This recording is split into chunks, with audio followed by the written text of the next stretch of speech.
Informasi lainnya, saudara, kenaikan harga beras terus terjadi di berbagai daerah sejak sebulan terakhir.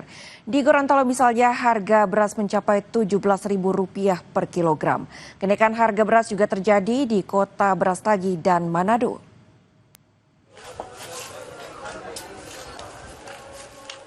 Harga beras di Gorontalo terus naik. Dari sebelumnya Rp14.000 hingga Rp16.000 per kilogram, kini mencapai Rp17.000 per kilogram. Kenaikan harga bervariasi tergantung jenis dan kualitas beras.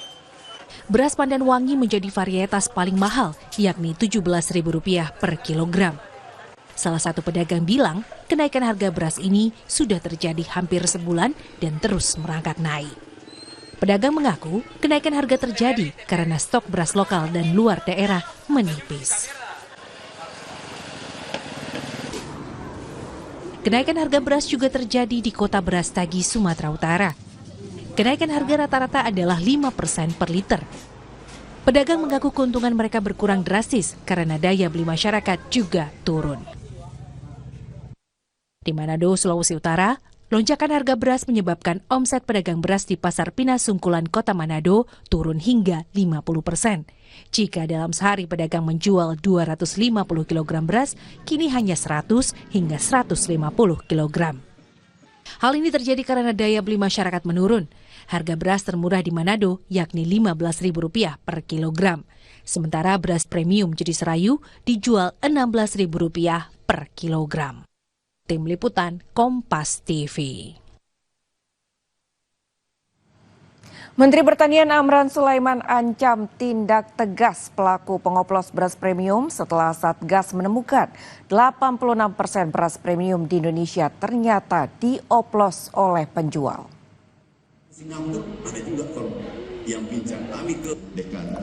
Temuan beras oplosan oleh Kementerian Pertanian tak hanya mengejutkan masyarakat, tapi juga menjadi perhatian utama Kementerian Pertanian.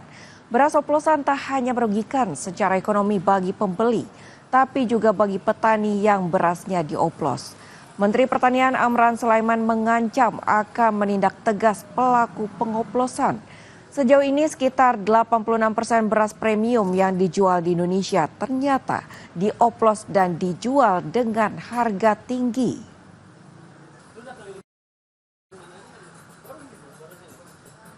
Itu seluruh Indonesia terjadi. 86% itu tidak sesuai dengan standar. Ini harus diperbaiki. Kesempatan kita perbaiki karena stok kita banyak. Ini sudah koordinasi dengan Satgas Pangan, itu ditindak tegas. Pupuk palsu, kemudian beras yang dioplos, itu kami sudah bersurat secara resmi kepada Bapak Kapolri dan Jaksa Agung. Pemerintah menyebut 212 merek beras premium diduga oplosan sehingga merugikan konsumen hampir Rp100 triliun per tahun. Bisakah kualitas beras premium dikenali lebih dulu sebelum dibeli? Berikut laporan jurnalis Kompas TV Tifal Solesa dan Yohan Bagja dari Pasar Palmerah, Jakarta Pusat. Kementerian Pertanian berencana akan mengumumkan 212 merek beras premium yang diduga oplos. Dalam artian isi beras ternyata tidak sesuai dengan produk yang dijual kepada konsumen.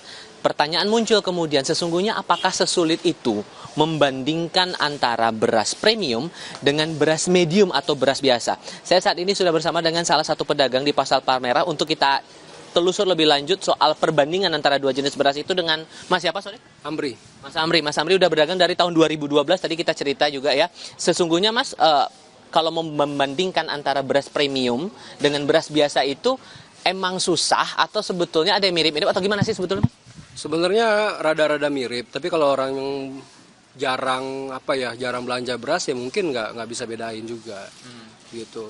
Tapi tolok ukurnya yang paling gampang, kira-kira apakah sebatas dari harga yang paling mahal itu pasti premium atau gimana sebetulnya, Pak? Dari barangnya dong. Kalau harga beras medium dijual beras premium kan kalau nggak tahu barangnya juga bisa ditipu juga. Kalau beras premium itu kan dari fisiknya aja udah beda kelihatan.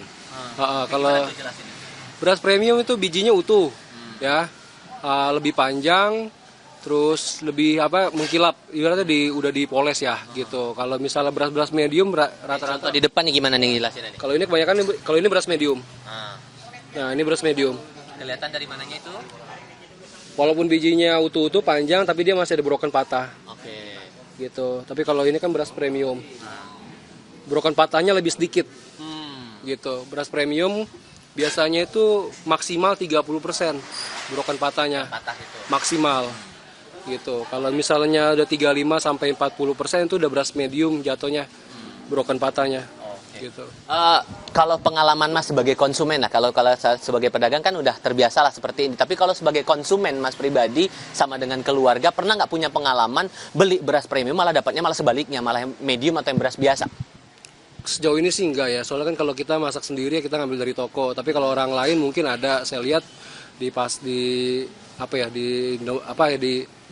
retail terdekat gitu. Kalau saya lihat barangnya, harga sama barang sih emang sebenarnya jatuhnya medium gitu, kelihatannya memang beras medium gitu. Jadi memang agak tricky ya kalau membandingkan secara fisik itu, dan kalau Mas sendiri kalau mau gampangnya nih konsumen membandingkan antara premium dan medium atau beras biasa tuh paling gampangnya lihat dari mananya sih? Apakah sebatas dari fisik berasnya aja?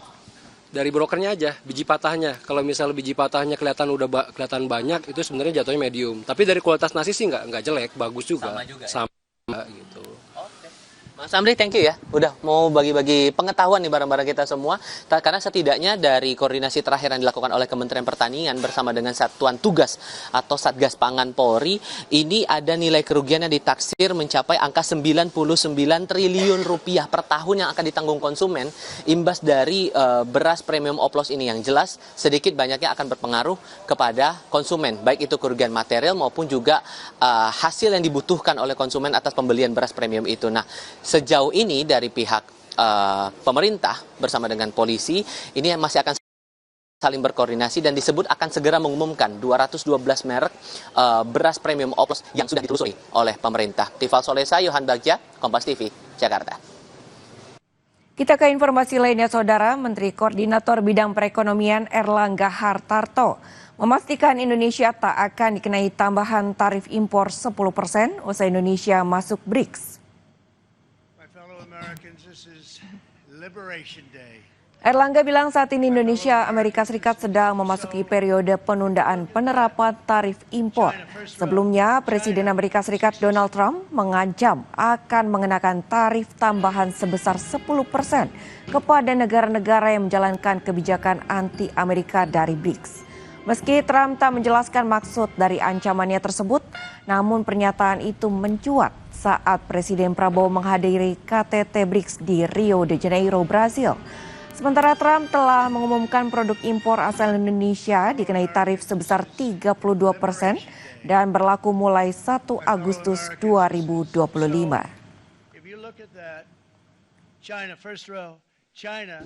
Jadi pertama, tambahan itu tidak ada. Ya, yang kedua, waktunya adalah kita sebut pos. Jadi penundaan penerapan untuk menyelesaikan perundingan yang sudah ada. Jadi kemarin dalam pertemuan di Amerika dengan Sekretari Lutnick maupun Ambasador Greer dari USTR, itu menyepakati bahwa apa yang diusulkan oleh Indonesia berproses lanjutan. Jadi 3 minggu ini diharapkan finalisasi daripada fine tuning daripada proposal dan fine tuning daripada apa yang sudah dipertukarkan. Usai jeda kami akan kembali dengan informasi mancanegara, diantaranya lebih dari 50 orang dilaporkan tewas dalam serangan udara Israel di sejumlah wilayah Palestina. Informasi selengkapnya bersama dengan Nanda Aprilia sesaat lagi.